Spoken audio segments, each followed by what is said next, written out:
ఒకటి కాదు, రెండు కాదు, కోటి లింగాలు ఒకే చోట. ప్రపంచంలోనే ఎత్తైన శివలింగాల్లో ఒకటి.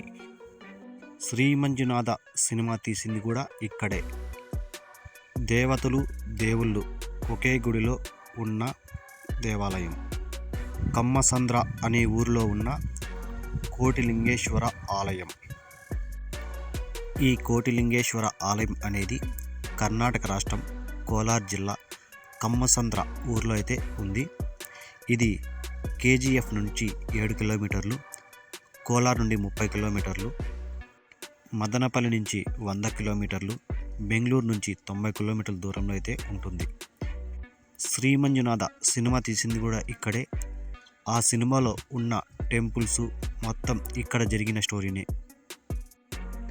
ఈ గుడి అనేది అట్లా తమిళనాడు బార్డర్కి, ఇలా ఆంధ్రప్రదేశ్ బార్డర్కి మధ్యలో ఉంటుంది కాబట్టి భక్తులు తమిళనాడు నుంచి, ఆంధ్రప్రదేశ్ నుంచి వేలాది సంఖ్యలో వస్తూ ఉంటారు.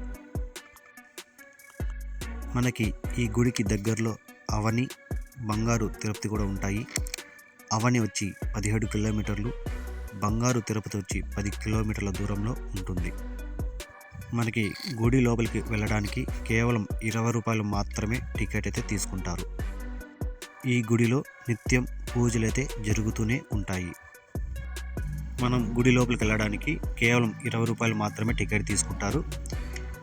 ఈ గుడి అనేది ఉదయం 6 గంటల నుంచి రాత్రి 9 గంటల వరకు ఓపెన్లో ఉంటుంది. ఫ్రీ దర్శనాలు కూడా ఇక్కడ ఉంటాయి. ఫ్రీ దర్శనానికి ఉదయం 6 గంటల నుంచి ఉదయం 10 గంటల వరకు, తిరిగి సాయంత్రం 7 గంటల నుంచి 9 వరకు ఫ్రీ దర్శనాలు అయితే జరుగుతూ ఉంటాయి. ఇక్కడ అన్నదానం అయితే జరుగుతూ ఉంటుంది.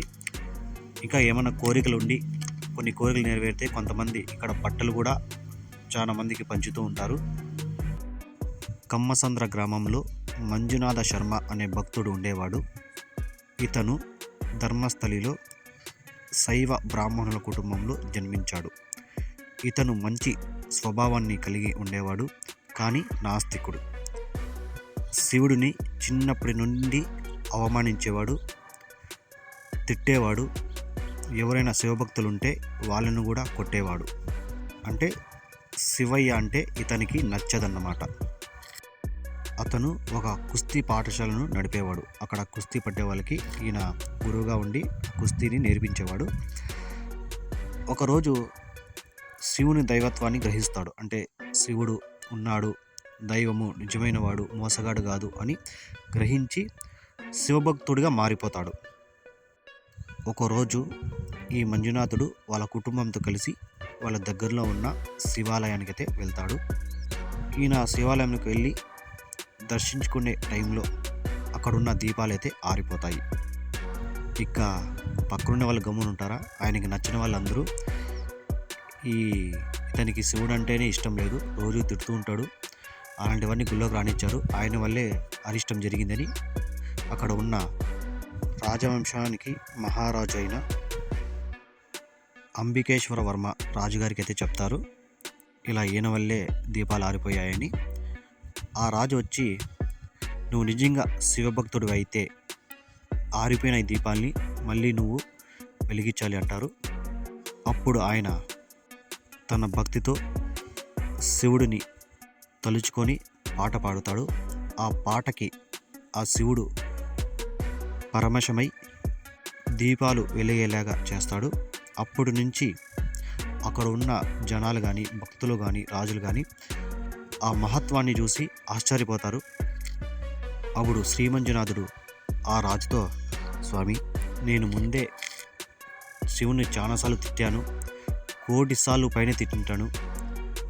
నేను ఇక్కడ 1,000,000 లింగాల్ని ప్రతిష్ఠించి నా తప్పుని నేను సరిదిద్దుకుంటాను అని చెప్తాడు. అప్పుడు ఆ రాజు ఒప్పుకుంటాడు.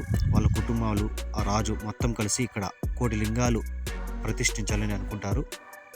అందువల్లే ఈ గుడికి కోటిలింగేశ్వర ఆలయం అని పేరు వచ్చింది.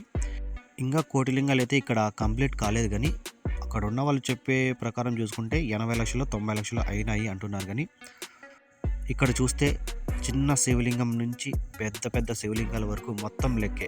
ఒక చిన్న లింగమైనా పర్లేదు, 1 ఇంచు 2 ఇంచుల లింగమైనా పర్లేదు, కానీ ఇక్కడ పూజలు చేసి ప్రతిష్ఠించాలి. చాలామంది ఇక్కడ ఏం చేస్తారంటే ఏమైనా కోరికలు కోరుకుంటే అవి నెరవేరితే ఇక్కడ లింగాలను ఎత్తుకొని వచ్చి ఇక్కడ పెట్టేసి వెళ్ళిపోతారు. కానీ అది లెక్కలోకి రాదు. ఖచ్చితంగా మీరేమైనా కోరికలు కోరుకుంటే అది నెరవేరితే ఇక్కడ ఖచ్చితంగా అక్కడ ఉన్న స్వాములు ఉంటారు కాబట్టి వాళ్ళని అడిగి ఎలా ప్రతిష్ఠించాలి అని అక్కడ పూజ చేసి మొత్తం ఆ పూజ అంతా కంప్లీట్ చేసి ఇక్కడ శివలింగాన్ని పెడితేనే అది లెక్కలోకి వస్తుంది. అది భక్తులు గమనించాలి. ఇక్కడ ఉండేవాళ్ళు చెప్తుంటారు, చాలా మంది వచ్చి ఇక్కడ పెట్టేసి వెళ్ళిపోతారు కానీ అదైతే లెక్కలోకి రాదని చెప్తుంటారు. ఈ ఆలయ నిర్మాణాలను స్వయంగా స్వామి సాంబశివమూర్తి గారు 1978 నుంచి 1980 ఆ 2 సంవత్సరాల మధ్యలో అయితే ఈ ఆలయాన్ని నిర్మించాడు. ఆలయంలో ప్రధాన ఆకర్షణ ఏమన్నా ఉందంటే ఆ శివలింగం, నందీశ్వరుడు. ప్రపంచంలోనే అతిపెద్ద శివలింగాలలో ఈ శివలింగం కూడా ఒకటి. ఈ శివలింగం పొడవు 108 అడుగులు, ఆ నంది పొడవు వచ్చి 35 అడుగులు ఉంటుంది. ఈ ప్రాంగణంలో వివిధ దేవతల కోసం 11 చిన్న దేవాలయాలు ఏర్పాటు చేశారు. ఇక్కడ గెస్ట్ హౌసు, కళ్యాణ మండపం, ధ్యానం చేసుకోవడానికి ఒక హాలు, బృందావనం అన్నీ ఉంటాయి.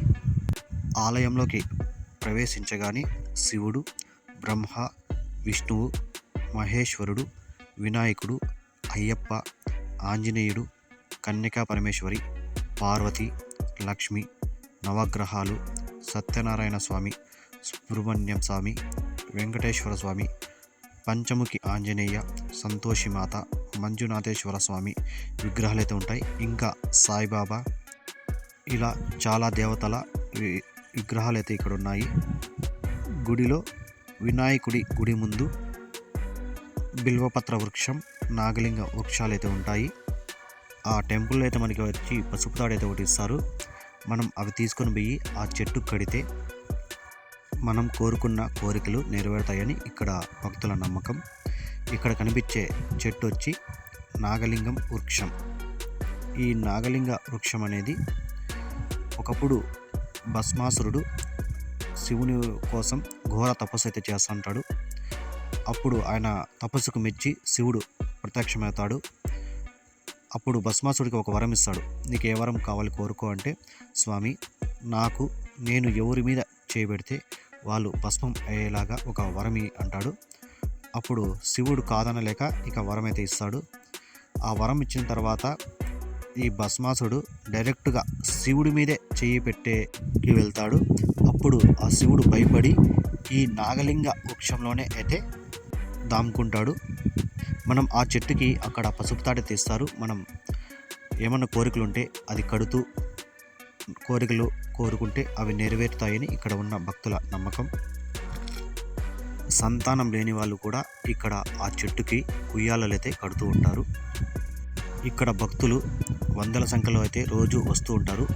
కానీ సోమవారం, కార్తీక మాసం, మహాశివరాత్రి, జనవరి 1 ఈ రోజుల్లో జనాలు ఇక్కడ వేలల్లో అయితే పక్క రాష్ట్రాల నుంచి కూడా వస్తుంటారు. శివరాత్రికి అయితే ఈ గుడి కూడా పట్టదు, అంతమంది జనాలు అయితే వస్తుంటారు. ఇక్కడ భజనలు చేస్తుంటారు. మనకి ప్రసాదాలు కూడా లోపలైతే లడ్డు అయితే దొరుకుతుంది. దాని ధరలు చూసుకుంటే 40 రూపాయలు, 60 రూపాయలు, 100 రూపాయల ధరలు అయితే ఉంటాయి. మన సైజుని బట్టి ఆ లడ్డూలు అయితే ఇక్కడ లోపలే ఉంటాయి. మనకి ఇక్కడ చిన్నపిల్లలకి ఏమన్నా బొమ్మలు కావాలనుకున్నా గుడి నుంచి బయటకు వస్తూనే అక్కడైతే ఉంటాయి. ఖచ్చితంగా చూడాల్సిన దేవాలయాలు ఈ కోటిలింగేశ్వర దేవాలయం కూడా ఒకటి. మనకి దగ్గరలో అవని, బంగారు తిరుపతి కూడా ఉంటాయి. ఒకసారి ఈ దర్శనం అయినాక అక్కడ పోయి వచ్చినా కూడా మంచిది. మనం కూడా ఇక్కడ కోరికలు కోరుకుంటే అవి నెరవేరితే మనం కూడా ఒక శివలింగాన్ని ప్రతిష్ఠించవచ్చు. మనకి ఈ శివలింగాలు కూడా ఈ టెంపుల్ దగ్గరే లభిస్తాయి. అంటే అక్కడ ఒక కమిటీ ఉంటారు కదా, ఆ పెద్ద వాళ్ళని అడిగితే వాళ్ళు మొత్తం ప్రాసెస్ అంతా చెప్తారు. శివలింగం ఎక్కడ కొనాలి, ఎలా ప్రతిష్ఠించాలి అంతా మొత్తం వాళ్ళే అరేంజ్మెంట్ చేసుకుంటారు. ఈ ఇన్ఫర్మేషన్ కానీ మీకు నచ్చితే ఒక లైక్ చేయండి. అలాగే మీ ఫ్రెండ్స్కి కానీ ఫ్యామిలీస్ కానీ ఈ వీడియో షేర్ చేయండి. అలాగే నా ఛానల్ని సబ్స్క్రైబ్ చేసుకోండి.